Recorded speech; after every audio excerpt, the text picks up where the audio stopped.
call home. Now, the way to tackle the housing crisis is scrap negative gearing and capital gain so a first home buyer gets a chance. And the issue of negative gearing is one of supply. Will it add to supply or will it decrease supply?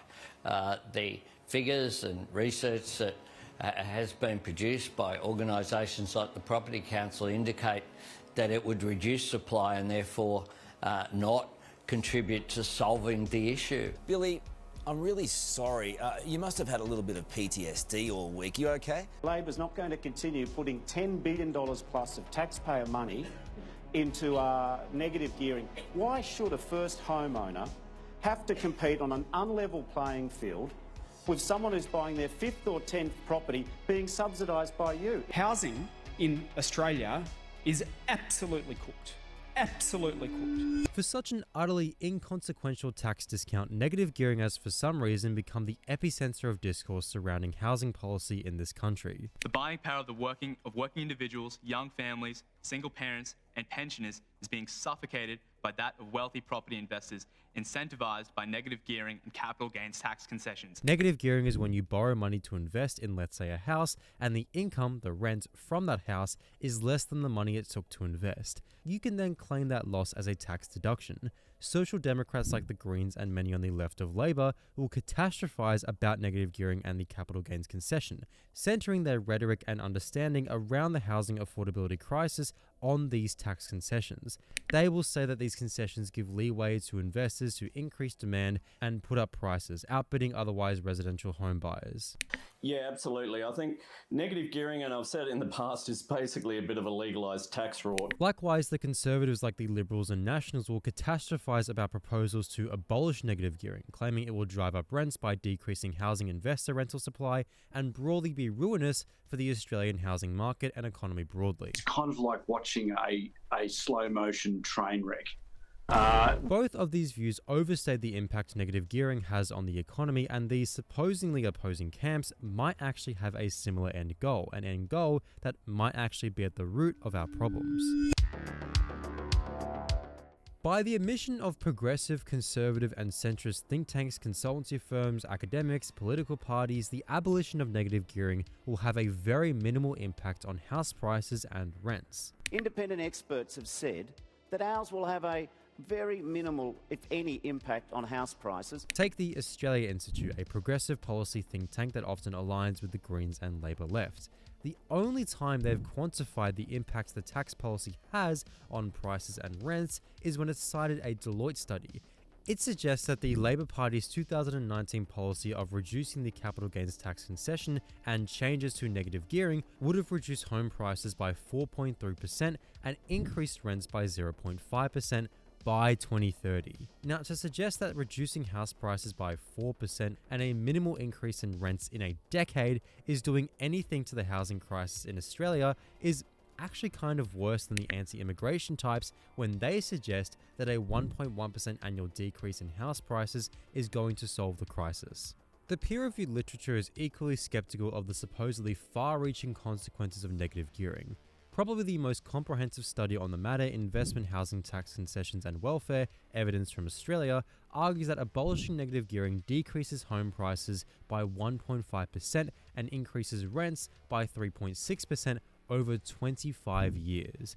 This would increase home ownership from 67.9% to 72.2%, or a 4.3 percentage point increase, again over 25 years. The overall economic prosperity or welfare increases by 1.7%, which is felt by everyone, but least by young and rich landlords. The fraction of owner-occupiers increases by 10.1 percentage points, of which 4.3 percentage points come from renters who become homeowners, and the remaining 5.7 percentage points are landlords who choose to become owner-occupiers in the counterfactual economy. So while there's definitely a case to be made for its abolition, getting rid of negative gearing isn't going to do many favours to anyone. When you have progressive groups and parties like the Greens chastising the Albanese government for pursuing piecemeal, insignificant legislation, it's kind of weird to see them turn around and almost do the same thing for negative gearing. The government is trying to pull the wool over your eyes and crush your hope that they're capable of doing anything real or substantial to tackle the housing crisis. Despite the fact despite the fact that they also have supporting massive tax handouts for property investors. So then, why is negative gearing so inconsequential? According to Walters 2024, the 2019 proposed changes to negative gearing and the capital gains tax concession only decreases the annual share of investor purchases in the market by 2%. That means the investor demand that negative gearing is apparently turbocharging, for the most part, still remains. This isn't to say that negative gearing is something we should keep. Evidently, the scheme is inequitable, it benefits wealthier landlords, it prompts investors to put their money into low-yield markets given they can pay off the negative expenses through their taxes and make back the overall venture by selling off the property for a much larger price later. It's something that undeniably enables and signals how much housing investment means to our economy. And as mentioned, the abolition of negative gearing benefits people without investment properties the most. While the available literature does suggest that rent prices do increase due to a fall in rental supply, this increase can be somewhat mitigated. When negative gearing was briefly abolished between 1985 and 1987, prices increased in some cities but stagnated or fell in others. Additionally, although small, the overall welfare gain is positive, indicating that abolishing negative gearing is a net positive for most of the country. However, what should be noted is that while most landlords will benefit from negative gearing going away, that's because they'd be getting more revenue from rents going up.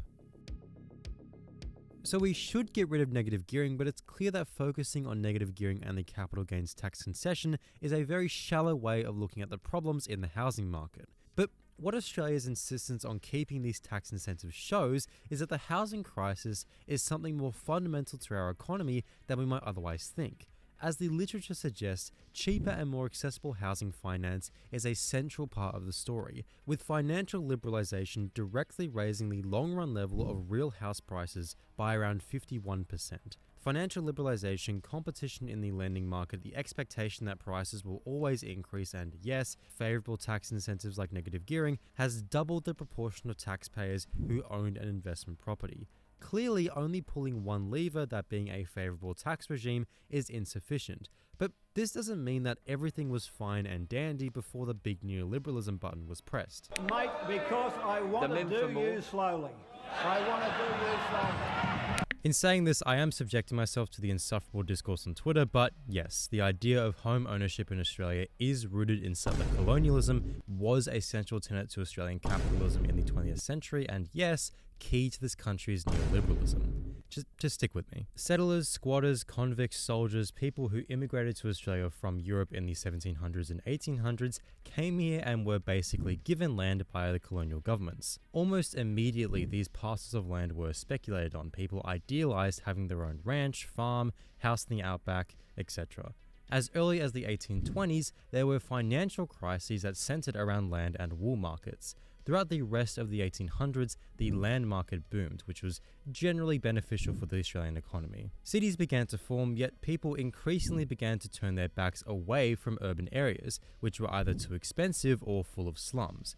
People turned to building societies, which expanded further out from the urban areas, creating suburban areas, offering working class people an out from the otherwise shitty city life. Of course, the land market went into overdrive in the 1880s, crashing in the 1890s, and leading to Australia's worst depression on record. Rather than abandon the speculative sectioned off suburban allotment, however, Australians continued to view the suburbs as a haven. This meant then that Australia had some of the highest home ownership rates in the world by federation. Fast forward to the 1950s and 60s, you had people like Robert Menzies who saw expanding home ownership as a bulwark against communism by turning each Australian citizen into little capitalists who own their own home as an asset. Of course, we are always apprehensive of the spread of communism. This is what the literature calls embourgeoisement, whereby otherwise working class people are also simultaneously private property owners who speculate on their homes on a market for a large long-term gain. The combination of this and the mentioned sectioned off suburban allotment is what has become known as the Australian Dream.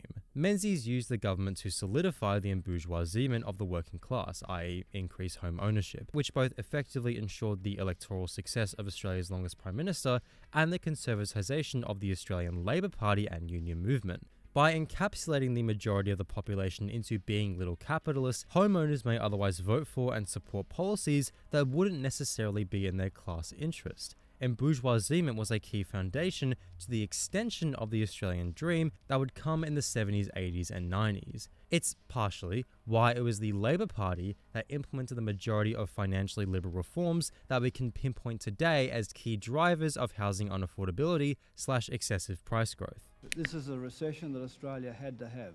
In simple terms, here we have a clear progression. Settler colonialism sparked interest and speculation over detached parcels of land. With a growing population came more people who wanted that ideal. Regular people saw suburbs as an escape from the cities. Government policies, cultural forces would nudge the Australian dream into the national psyche, which used both of these elements not only to root out counter-hegemony, but to solidify and expand home ownership. A mass home-owning economy, one rooted in speculation, votes, participates in, supports politics that otherwise contradicts their class disposition, which is how we get the extension of this Australian dream. That extension being, instead of owning one nice fenced allotment, you own that and some more rentals. I'm talking about the people sort of in the suburbs here who have invested for their future because, they're not going to get superannuation by virtue of reasons beyond their control, such as people who have been, like wives who have been widowed by their husbands, etc., who've just taken advantage of, being able to